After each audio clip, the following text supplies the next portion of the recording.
At my direction, the United States Air Force is moving forward with the world's first sixth-generation fighter jet. Number sixth generation. Nothing in the world comes even close. For decades, the United States and Japan have stood shoulder to shoulder. One, the global superpower. The other, the quiet giant of Asia, bound by history, by treaties, and by mutual interest. Since the end of World War II, the U.S. has guaranteed Japan's security. Over 50,000 American troops remain stationed across Japanese bases.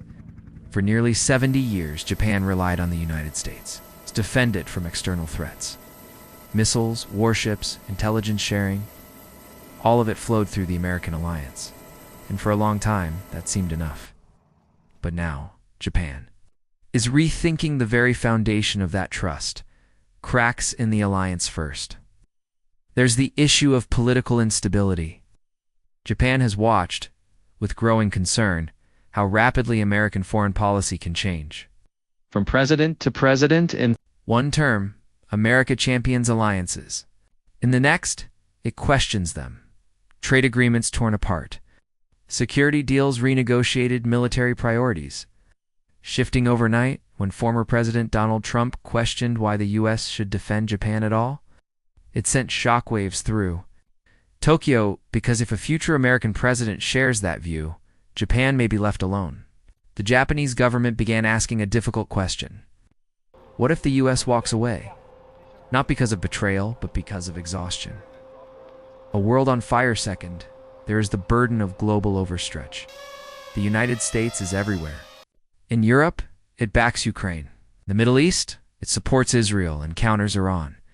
In Asia, it faces China and North Korea. Even the most powerful nation on earth has its limits.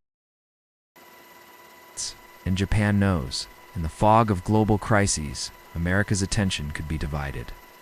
A regional war in East Asia might not get top priority yet. The threats in Japan's neighborhood are not slowing down. China grows bolder, North Korea gets deadlier, and Russia lurks quietly in northern waters. Japan's new mindset, which leads to a new conclusion, not an emotional one, not driven by nationalism, but by logic.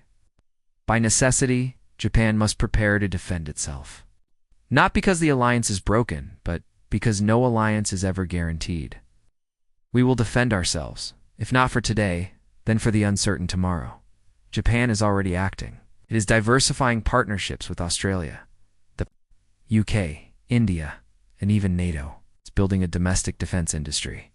It's investing in cyber, space, and AI warfare. And, for the first time since World War II, it's discussing long-range strike capability.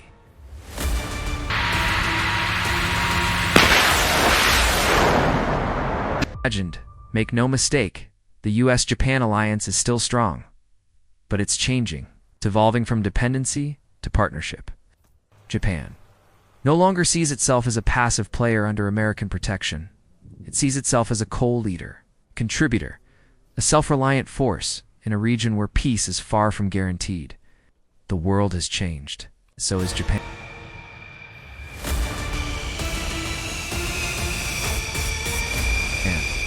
No longer willing to gamble its future on the decisions of foreign leaders. Japan is quietly, steadily, preparing for a future where defense is its own responsibility because trust is important. But readiness is essential.